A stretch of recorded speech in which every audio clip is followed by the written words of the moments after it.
Assalamualaikum warahmatullahi wabarakatuh.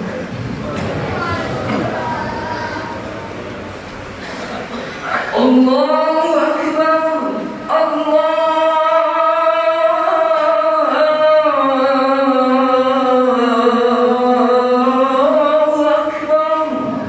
Allahu Akbar, Allahu Akbar.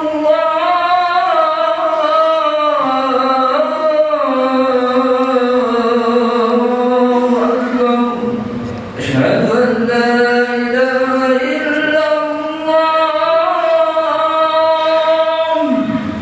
Asyhadu an la ilaha illallah.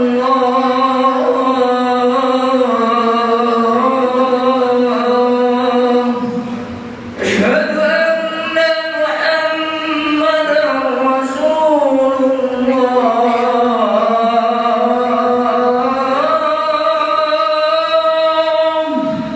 Asyhadu anna Muhammadan Rasulullah.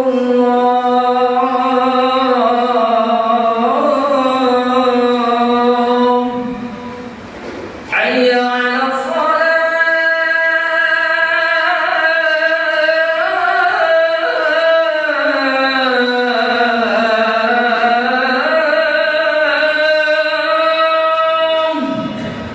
Hayya 'alal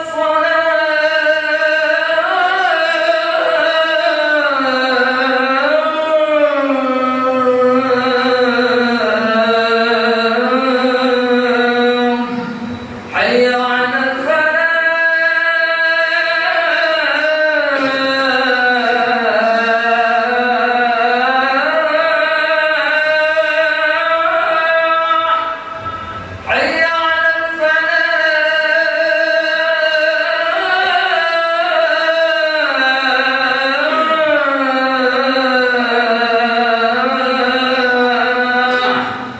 Allahu Akbar,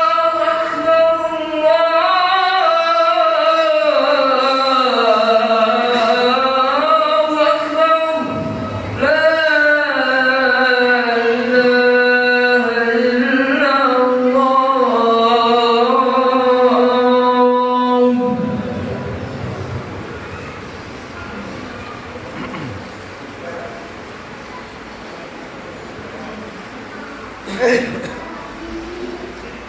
Alhamdulillahi Rabbil Alamin, alladzi nahmaduhu wa nasta'inuhu wa nastahdihi wa na'udzu bihi min shururi anfusina wa sayyiati a'malina. Man yahdihillahu fahuwal muhtad wa man yudlil falan tajida lahu waliyyan mursyida. Asyhadu an la ilaha illallah wa asyhadu anna Muhammadan 'abduhu wa rasuluh. Allahumma shalli wa sallim wa barik ala hadzal nabiyil karim sayyidina wa maulana Muhammadin wa ala alihi wa sahbihi wa barik wa sallim ajma'in. Amma ba'du fa ya ibadallah, usikum wa nafsi bi taqwallahi faqad faza al-muttaqin. Wa idza quri'a al-Qur'anu fastami'u lahu wa ansitu la'allakum turhamun. A'udzu billahi minasy syaithanir rajim. Ya ayyuhalladzina amanu taqullaha haqqa tuqatih wa la tamutunna illa wa antum muslimun. Shadaqallahul azim. Hadirin kaum muslimin sidang Jumat rahimakumullah. Puji dan syukur marilah senantiasa kita panjatkan kehadirat Allah. Salawat serta salam semoga senantiasa tercurah kehargaan baginda Nabi besar Muhammad sallallahu alaihi wasallam pada seluruh keluarga, para sahabat dan bahkan sampai pada kita seluruh hidupnya.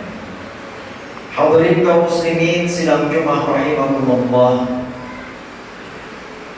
Sesungguhnya di antara penyakit-penyakit hati atau yang termasuk ke dalam kategori akhlak madhumah adalah apa yang disebut dengan al-hirsah atau serakah, atau yang lebih kita kenal dengan tama' atau ketamakan.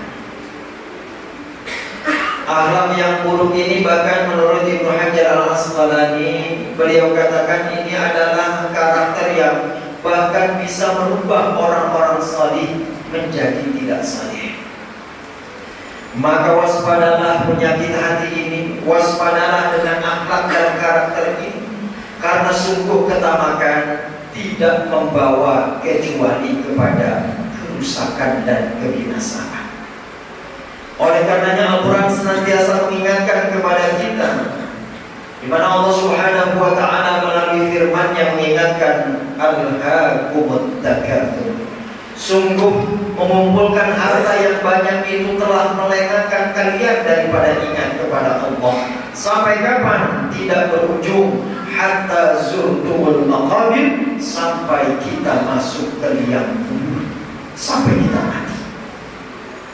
Bahkan kemudian dalam ayat yang lain Allah Subhanahu wa taala lebih keras mengingatkan, wa ta'kuluna turatha aklan lamma wa tuhibbuna al-mala hubban jamma kalla idza dukkatil ardu dakkan dakka. Kalian semua memakan harta pusaka dengan mencampur baurkan antara yang hak dan yang batil, antara yang halal dan yang haram. Wa tuhibbuna al-mala hubban jamma, dan kalian juga mencintai harta dengan kecintaan yang berlebih-lebihan.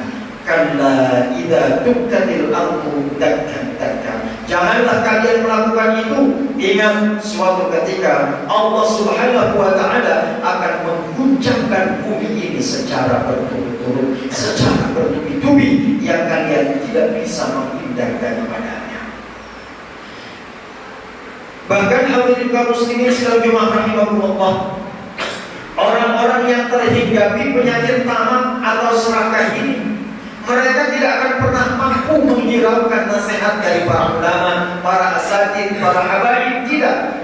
Bahkan dalam satu riwayat dikatakan seorang nabi pun tidak diindahkan oleh orang yang memiliki sifat serakah. Ada satu riwayat kisah yang sangat terkenal, di mana Nabi Isa alaihi salam satu ketika mengajak seseorang yang mempunyai penyakit serakah ini. Dia ingin memberikan pelajaran kepada orang itu. Lalu kemudian Nabi Isa ketika bertemu dengan sang laki-laki itu mengatakan, wahai fulan, kita berkumpul di sini besok pagi dan kita akan mengadakan perjalanan yang cukup jauh. Maka pada esokan harinya kemudian si fulan ini datang sesuai dengan kesepakatan mereka berdua. Lalu kemudian Nabi Isa menyediakan 3 potong roti untuk mereka berdua. Kata Nabi Isa alaihissalam, sebelum kita berangkat, makanlah oleh dulu. Masing-masing kita cukup memakan sepotong roti saja. Maka berdua mereka melakukan sarapan pagi itu dengan 2 potong roti dan menyisakan 1 potong roti, potongan yang ketiga. Maka kemudian selesai makan, Nabi Isa alaihissalam turun ke sungai membersihkan mulut dan tangannya. Nah, maka pada saat itulah orang yang serakah tadi memakan potongan roti yang ketiga tanpa izin Nabi Isa alaihissalam. Selesai kemudian beliau menyelesaikan urusannya di sungai, balik ke tempat semula, beliau melihat potongan roti yang ketiga sudah tidak ada. Maka beliau bertanya kepada si fulan, wahai fulan, mana potongan roti yang ketiga? Dia menjawab, saya tidak tahu ya Nabi Allah. Berbohong dia kepada Rasulullah karena keserakahannya. Lalu Nabi Isa alaihissalam tersenyum, lalu kemudian baiklah kalau begitu mari kita berangkat. Berjalanlah mereka mulai, lalu kemudian tiba di pinggir sungai. Sungainya sangat luas, sangat lebar, airnya sangat deras. Maka si pemuda ini mengatakan, ya Nabi Allah, bagaimana kita bisa melewati sungai yang demikian luas padahal kita tidak memiliki sampan untuk menyeberang. Lalu kemudian kata Nabi Isa alaihissalam, pejamkan matamu dan pegang tanganku erat-erat. Maka dilakukan oleh si pemuda. Kemudian Nabi Isa mengatakan, Bismillahirrahmanirrahim. Seketika dengan pertolongan Allah mereka sudah ada di seberang sungai. Bukalah matamu, kata Nabi Isa. Maka begitu si pemuda melihat dia sudah berada di seberang sungai, dia mengatakan, ya Nabi Allah, bagaimana mungkin kita bisa menyeberangi sungai ini? Luar biasa, sementara kedua kaki pun tidak sedikit pun basah oleh percikan air. Kata Nabi Isa, tidakkah kau yakin bahwa aku ini adalah utusan Allah? Yakin ya Nabi Allah, engkau adalah utusan Allah. Kalau begitu, mana potongan roti yang ketiga? Dia tetap menjawab, saya tidak tahu ya Nabi Allah. Bayangkan. Lalu kemudian Nabi Isa tersenyum, baiknya melanjutkan perjalanan. Setelah sekian lama beliau berjalan berdua, bertemulah dengan hutan yang lebat. Mereka harus melewati memasuki hutan itu. Maka ketika sudah berada di dalam hutan, tiba waktunya mereka untuk makan, karena perut mereka sudah merasa lapar. Lalu kemudian si muda bertanya, bagaimana kita akan makan sementara kita tidak memiliki makan? Maka kata Nabi Isa alaihissalam, tunggulah sebentar. Tak lama kemudian ada 3 ekor rusa, 1 ekor induk rusa dengan 2 ekor anaknya. Lalu kata Nabi Isa alaihissalam, tangkaplah salah satu anaknya. Maka ditangkap oleh si pemuda tadi 1 ekor rusa anaknya. Lalu kemudian diolah, dibakar, lalu dimakan hingga habis, menyisakan tulang belulang. Lalu kata Nabi Isa alaihissalam, kumpulkan tulang-tulangnya. Maka kemudian setelah tulang dikumpulkan, kata Nabi Isa alaihissalam, Bismillahirrahmanirrahim. Dengan izin Allah, rusa yang tadinya sudah selesai dagingnya habis dimakan, hidup kembali.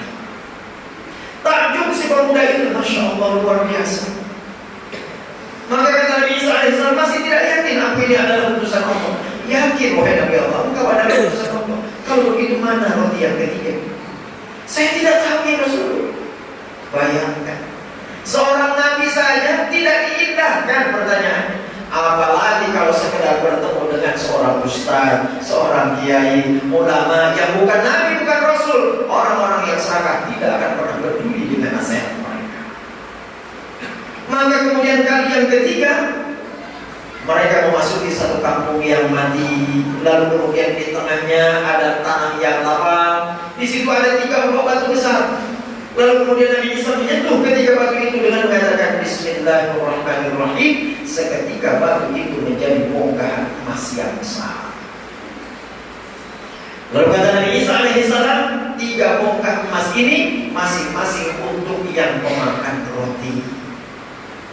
Baru seketika itu kemudian keserakahannya muncul. Tanpa sadar dia mengaku, saya memakan 2 roti ya Nabi Allah. Baru dia mengakui. Baru kemudian dia katakan, berarti 2 bongkah emas ini untuk saya, 1 untuk engkau ya Nabi Allah. Kata Nabi Isa alaihissalam, ambil semuanya untukmu. Tapi dengan satu catatan, engkau tidak boleh lagi ikut dengan. Bayangkan, ditawarkan antara dunia dengan kebersamaan bersama dengan putusan Allah. Orang ini memilih dunia. Maka lalu kemudian ditinggalkan oleh Nabi Isa alaihissalam, laki-laki itu dengan 3 bongkah emas yang besar. Kebingungan dia bagaimana cara membawa emas ini. Maka di tengah kebingungannya ada 2 orang perampok yang melihat orang itu dari jauh. Yang satu mengatakan, wahai teman, kita lihat ada seorang laki-laki bodoh dengan 3 bongkah emas yang besar. Kita bunuh saja. Tapi kata kemudian kepada yang orang ini berdiplomasi, terjadilah kesepakatan. Dia katakan, kalau memang 3 bongkah emas ini cukup untuk masing-masing kita, untuk apa kau mengotori tanganmu dengan menumpahkan darahmu? Silahkan kita bagi 3 saja. Nah, maka kemudian bertiga mereka pun berembuk bagaimana membawa cara membawa ketiga bongkah emas ini. Di tengah mereka berpikir, mereka kembali merasa lapar, harus ada salah seorang di antara mereka yang membeli makanan. Kalau si pemuda yang membeli makanan, dia khawatir ketika emas ini dibawa kabur oleh perampok. Maka akhirnya salah seorang perampok diutus untuk membeli makanan. Nah, di perjalanan, orang yang hendak membeli makan ini berpikir, kalau ketiga emas itu bisa untukku sendiri, untuk apa dibagi 3? Aku akan memberikan racun kepada makanan yang aku. Sementara 2 orang yang ditinggalkan, mereka berebut. Dia katakan, kalau bisa ini 3 bongkah emas kita bagi 2, kenapa harus dibagi 3? Nanti temanmu kalau datang membawa makanan, kita bunuh saja. Emas ini cukup untuk kita berdua. Maka begitu datang, tanpa tanya lagi, mereka berdua mengeroyok salah seorang perampok hingga mati. Sehingga kemudian mereka merasa senang. Saking senangnya kemudian, ayolah kita makan.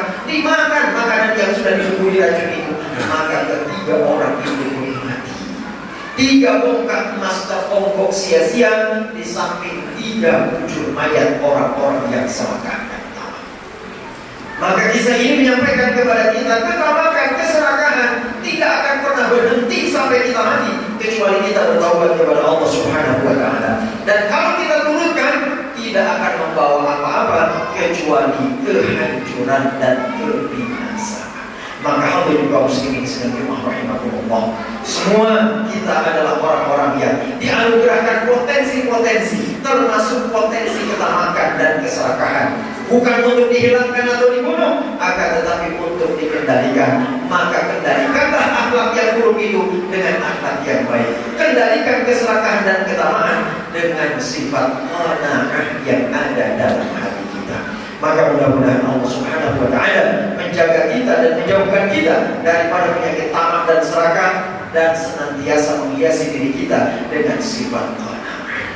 Barakallahu wa lakum wa nafa'ani wa iyyakum bima fihi min al-ayati wa dhikril hakim wa taqabbal minni wa minkum tilawatahu innahu huwas samiul 'alim. Aqulu qawli hadha wa astaghfirullahal 'azim li wa lakum wa lisa'iril muslimina wal muslimat wal mu'minina wal mu'minat fastaghfiruhu innahu huwal ghafurur rahim.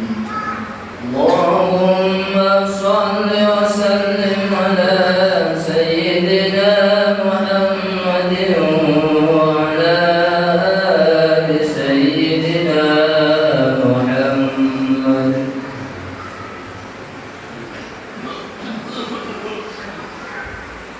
Alhamdulillahilladzi hadana li hadha wa ma kunna linahtadiya laula an hadana Allah. Asyhadu an la ilaha illallah wa asyhadu anna Muhammadan 'abduhu wa rasuluh. Allahumma shalli wa sallim wa barik ala sayyidina Muhammadin wa ala alihi wa sahbihi wa barik wa sallim ajma'in. Amma ba'du, fa ya ayyuhal hafizun ittaqullaha haqqa taqwah la'allakum tuflihun. Wa qala ta'ala inna Allaha wa malaikatahu yusalluna 'alan nabi ya ayyuhalladzina amanu sallu 'alaihi wa sallimu taslima. فأجيبوا دعوة رحمكم الله. اللهم صل على محمد وعلى آل محمد كما صليت على إبراهيم وعلى آل إبراهيم وبارك على محمد وعلى آل محمد كما باركت على إبراهيم وعلى آل إبراهيم في العالمين إنك حميد مجيد. وارض اللهم عن الخلفاء الراشدين أبي بكر وعمر وعثمان وعلي وعلى بقية الصحابة والتابعين وتابعيهم بإحسان إلى يوم الدين.